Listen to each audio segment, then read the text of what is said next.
Hey everyone, happy Monday. It's Connor. I'm back in the office. If you've joined us the last few Mondays, you know that I've been in downtown Bloomington in the car making devos, and today I'm just in the office. So, must just be the ebb and flow of this season, but we're glad that you're here. And from the devotional team to you, we hope that these devos have been helpful, encouraging, and just have helped start your day or start your week in the right direction, walking with Jesus as we go through the book of John. And today we're in John chapter 11.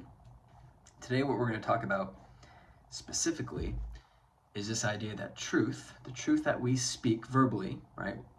The truth creates friends and enemies. So, why are we going to talk about this?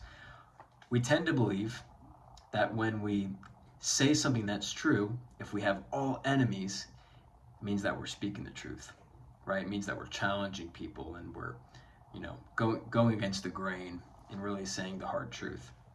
But the pattern that we see with Jesus is not he says what's true and he only creates enemies. What we see instead is throughout the Gospel of John, different Gospels, when Jesus speaks and he says what's true, he creates friends and enemies. So let's unpack that more in John chapter 11, starting verse 45 and 46. Says this. This is right after Lazarus has been resurrected from the dead.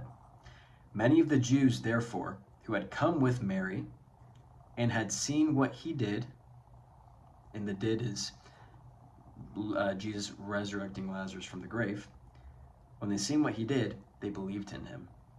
But some of them went to the Pharisees and told them what Jesus had done.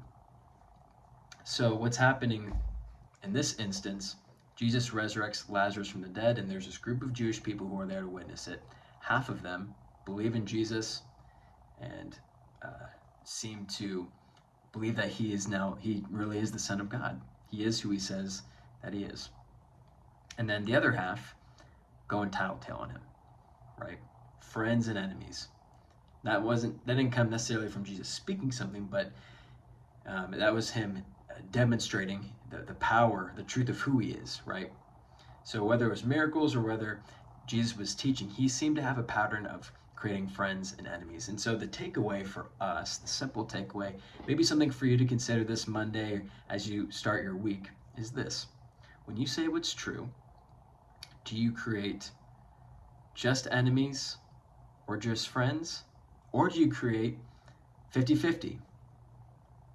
Right? Again, we often think if we say the hard truth, and that's the right thing to say, and we have everyone's against us, that means we're doing what's right because we're saying the hard truth.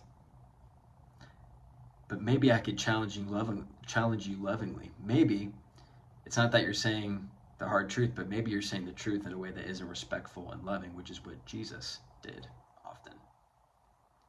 You see, the challenge for us is how do we say what's true, both respectfully and in a loving way, so that we have a group of people who say, yeah, I agree with you, and then we have the other that are challenged, or maybe disagree, but that's just what the truth does. So if we follow Jesus' model, we see that when we speak what's true, a healthy ratio of response to the truth that we speak is 50-50, creating friends and enemies to the truth of what we say.